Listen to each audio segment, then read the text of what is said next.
Quelle place pour l'art éphémère à Reims? Nous sommes aujourd'hui en centre-ville, non loin du lycée Saint-Jean-Baptiste de la Salle. C'est ici que l'association Le Mur a décidé de mettre en place son nouvel espace d'art éphémère.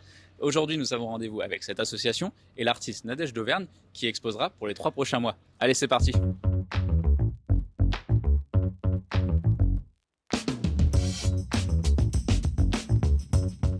Bonjour Marilyn.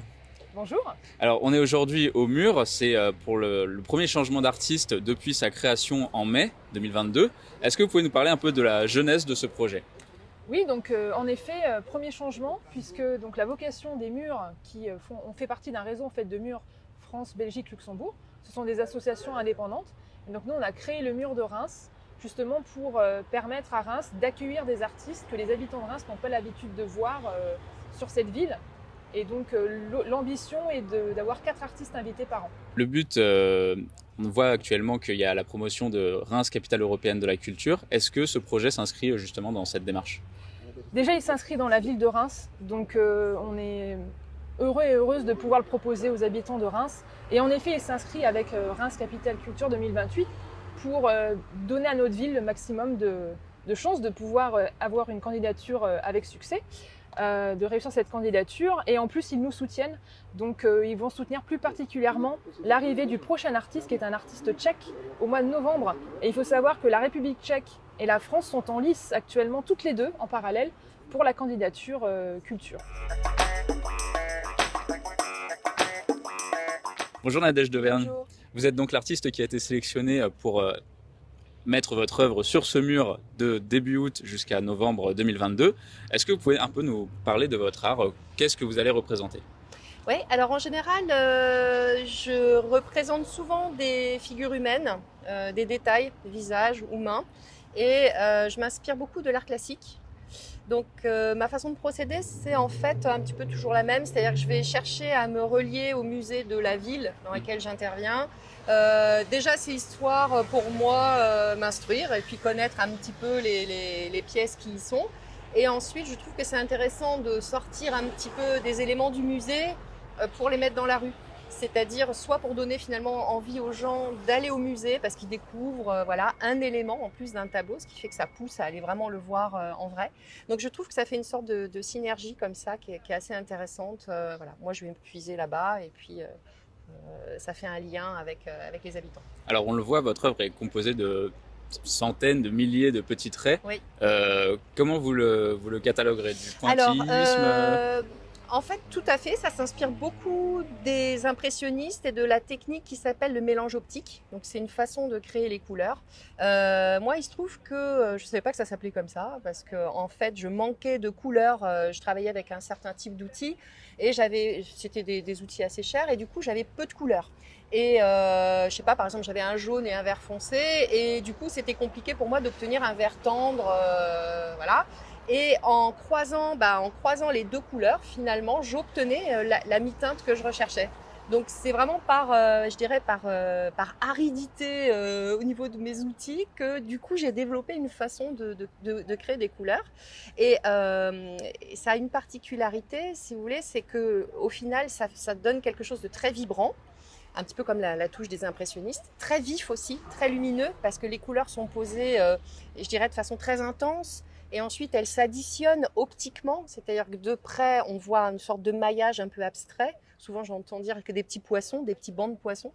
Donc souvent, de près, on a accès un peu à la cuisine, donc aux détails de la palette. Et ensuite, de loin, quand on se recule, ça se recombine optiquement. Voilà. Donc c'est une façon de créer des couleurs un peu particulières, mais qui me plaît beaucoup et que d'ailleurs je découvre tout le temps. Voilà. Le concept artistique du mur, c'est d'avoir une œuvre qui est éphémère. Est-ce que c'est pas un peu frustrant justement de travailler et de se dire que son œuvre sera recouverte dans 3 mois, ou est-ce que ça fait partie de la démarche artistique? Ouais, ça fait complètement partie de la démarche. Je dis pas qu'au début, on n'a pas des petits pincements au cœur sur certaines, sur lesquelles on a trouvé qu'on avait bien bossé, etc. Puis on se dit bon. Et en fin de compte, c'est presque philosophique comme approche, c'est-à-dire que tout doit disparaître. Et du coup, je pense que d'abord les gens se disent bon, voilà, faut que j'en profite maintenant, pas demain. C'est vraiment maintenant que ça se passe. Et puis nous, quand on le fait, c'est pareil. C'est vraiment, voilà, c'est à consommer tout de suite. Et ça donne d'une certaine façon une forme d'intensité quand même au travail.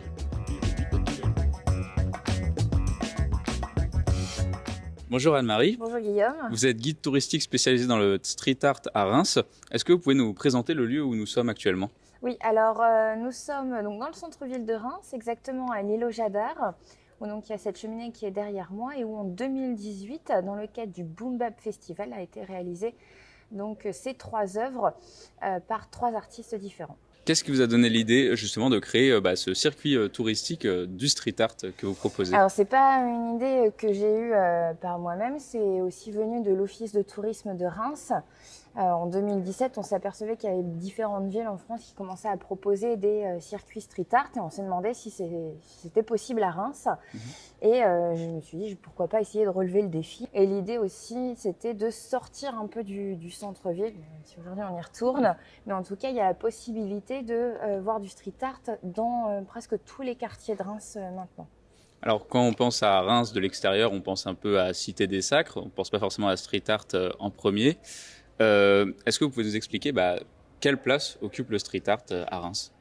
Alors, c'est pas une grande place aujourd'hui, c'est pas une place forte dans le street art, mais petit à petit, on y vient. 2016, c'était l'invitation de C215, qui avait fait une 40aine d'œuvres, donc c'est un artiste international, on avait vu Reims un peu différemment.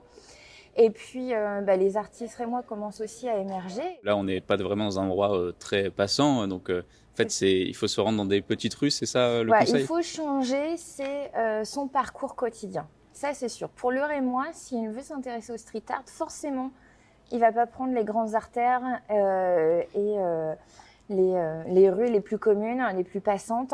Il va falloir changer un petit peu de chemin. Et moi, j'ai toujours qu'on ne se perd jamais, on découvre des nouveaux chemins. Alors vous l'avez compris, la place du street art à Reims est grandissante, notamment grâce à la candidature Reims Capitale Européenne de la Culture 2028. Nous sommes ici au Mur, près de la Cartonnerie. C'est plus de 800 mètres carrés de fresques et de libre expression pour les street artistes. Et on peut déjà vous l'annoncer, un deuxième mur vers le jour très prochainement.